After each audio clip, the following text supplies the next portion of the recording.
Hello and welcome, I am Dharmendra sir. और आज हम बात करने वाले हैं बहुत ही इम्पॉर्टेंट टॉपिक जो बहुत ज़रूरी है आप और हमारे लिए भी। ठीक है, तो यहाँ अभी हमने पिछला जो क्लास लिया हुआ था और उस पिछले क्लास में हमने पढ़ा था पास्ट परफेक्ट टेंस, उसको कंप्लीट रूप से पढ़ा था। और आज की हमारी जो नई टॉपिक है उस टॉपिक में हम स्टडी करेंगे कि past perfect continuous. Okay, what past perfect continuous, it is a combination of two tenses. Okay, it is a combination of two tenses, past perfect and continuous tense. Okay, तो सबसे पहले आज इसमें हम क्या क्या कवर करने वाले हैं उसको पहले जानेंगे। तो सबसे पहले हमें जानना होगा कि what is definition of past perfect continuous tense. After that हमें इसके वर्ब की फॉर्म कौन सी यूज करते हैं, और एक और भी चीज़ हमें सीखना होगा कि इसमें हेल्पिंग वर्ब हम क्या लगाते हैं। ये किसी भी टेंस के लिए बहुत इंपॉर्टेंट होता है, आप उसको जानें कि आप किसी भी टेंस में वर्ब की फोर्थ फॉर्म कब आती है, हैड बीन कब आता है, ये चीज़ आपको पता होनी चाहिए। बेसिकली आप सभी इससे परिचित होंगे, लेकिन आज हम सीखेंगे डेफिनेशन से। तो now come a question that what is definition of past perfect continuous tense. Okay, now come a question that what is definition of past perfect continuous tense. So okay, the definition: the past perfect continuous describes the action that is continued somewhere in the past and continuing until another action. Okay, that is very simple for you. You should understand, very simple and very conceptual. Okay, एक बार फिर से सुनेंगे और इसको समझेंगे। The past perfect continuous describes the action that is continued somewhere in the past and continuing until another action. हमारा जो past perfect continuous tense है ये क्या बताता है हमें, क्या डिस्क्राइब करता है कि हमारी जो एक्शन है, जो हमारी एक्शन है वह पास्ट में कंटिन्यू हो करके और अभी भी चल रही है। ठीक है, अभी वो तब तक चलती रही है जब तक कोई अनदर एक्शन ना हो वहाँ पे। ठीक है, तो आप याद रखेंगे, बहुत सारा सिंपल है। और आप जो भी स्टूडेंट, आप चाहे बोर्ड के एग्ज़ामिनेशन में हैं, आप यूपीएससी की तैयारी कर रहे हैं, एसएससी की तैयारी कर रहे हैं आप, या किसी बैंक जहाँ पे इंग्लिश पूछी जा रही हो वहाँ फिर आपका स्वागत है। ठीक है, आप इसको बहुत अच्छे से समझिए। तो इसमें वर्ब की बात करेंगे तो वर्ब, इसमें हम वर्ब की फोर्थ फॉर्म लगाते हैं।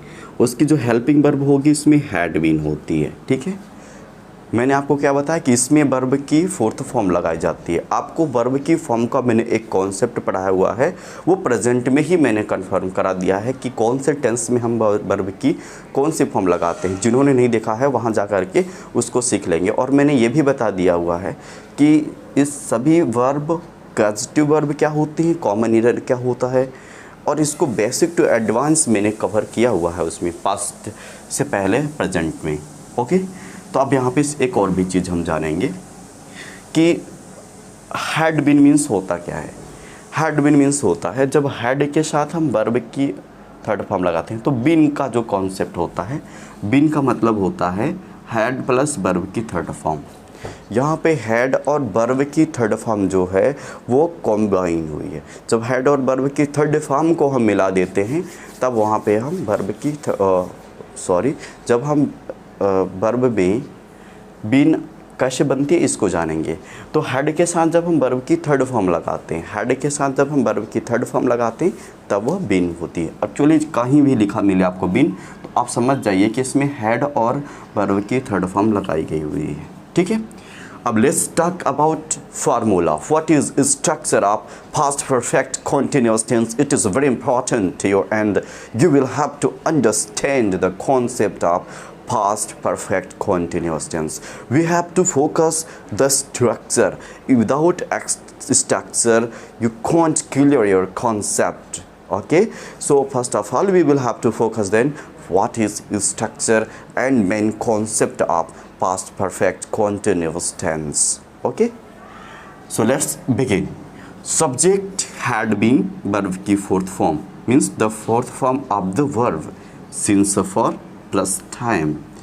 Okay, you know, time plays very important role in past perfect continuous tense. Okay, time plays very important role in past perfect continuous tense. We will have to add time.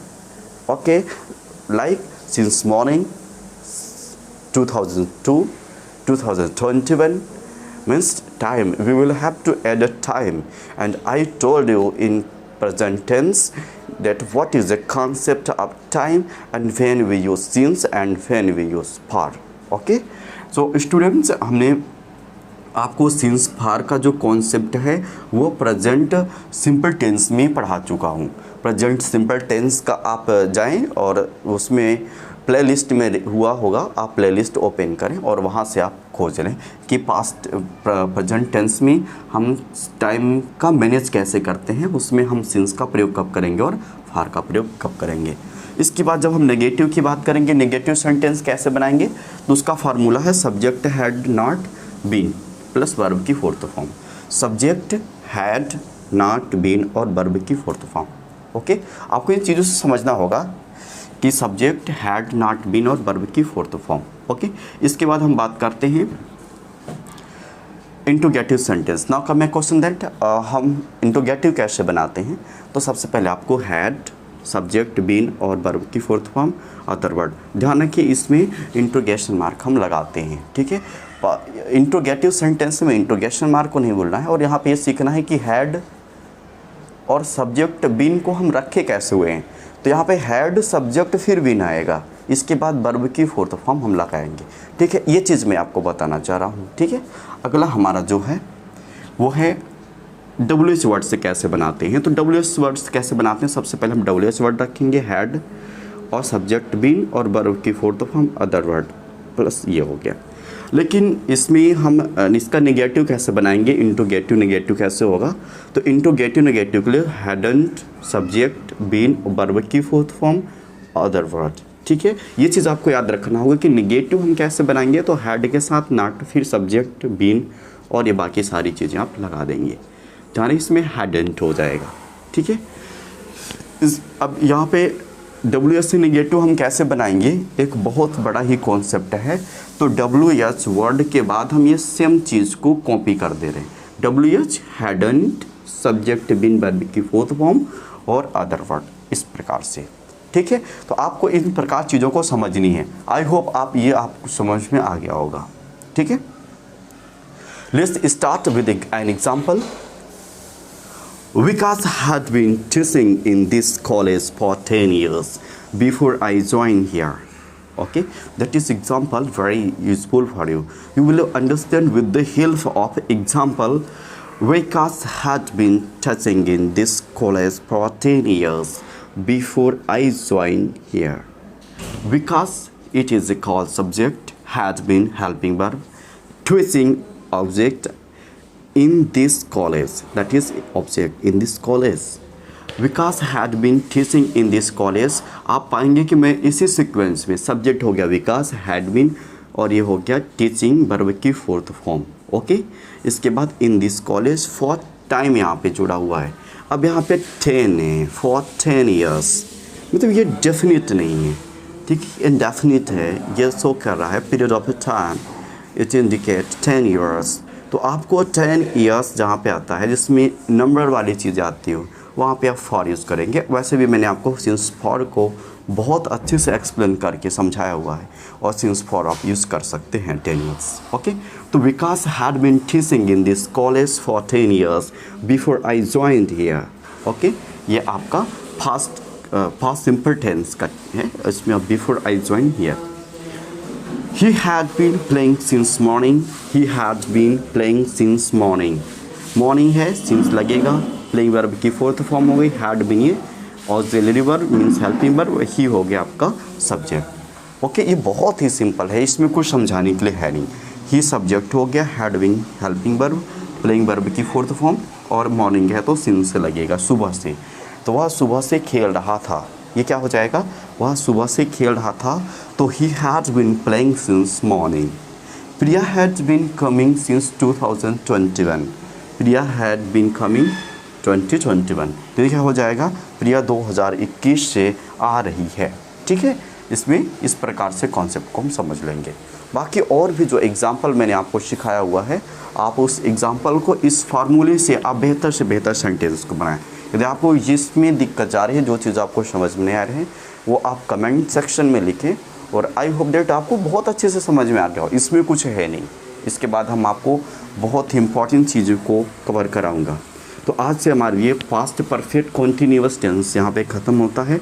अगला हमारा जो होगा वो होगा future indefinite tense, और future simple tense को हम बहुत अच्छे से समझेंगे। एक चीज़ मैं आपको बता दूं कि जो पास्ट परफेक्ट प्रोग्रेसिव टेंस जो होता है, इसको पास्ट परफेक्ट प्रोग्रेसिव टेंस भी कहते हैं। तो इसमें एग्जाम में पूछे जाने वाले बहुत इंपॉर्टेंट क्वेश्चन आते हैं। तो आपको याद रखना होगा कि इसमें वर्ब और वर्ब की फोर्थ फॉर्म इसमें लगती है, हैड बीन इसमें यूज़ करते हैं और सिंस पा लगाते हैं। ठीक है, तो इस प्रकार से आपको ये सारी चीज़ें समझ में आ गई होंगी।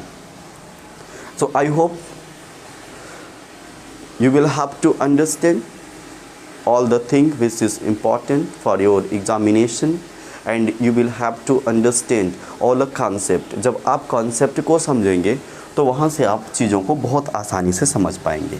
ठीक है, तो स्टूडेंट्स इस प्रकार से हमारा पास्ट परफेक्ट कॉन्टिन्यूअस यहाँ पे आज समाप्त होता है, और आपको मिलेंगे हम अगले टेंस के साथ, future simple tense which is very useful for you. Okay, तो आज यहाँ समाप्त होता है। Thank you so much. और आप इस चैनल को सब्सक्राइब करें, साथ में शेयर भी करें, और आपको बेल आइकन जब आप प्रेस करते हैं तो आपको नोटिफिकेशन मिलते रहेंगे। और ये बोर्ड एग्जामिनेशन के लिए तो बहुत इंपॉर्टेंट है, और इसमें मैं बहुत सारी चीज़ें कवर कराने वाला हूँ, तो आप इसे सब्सक्राइब करना नहीं भूलें। So thank you very much.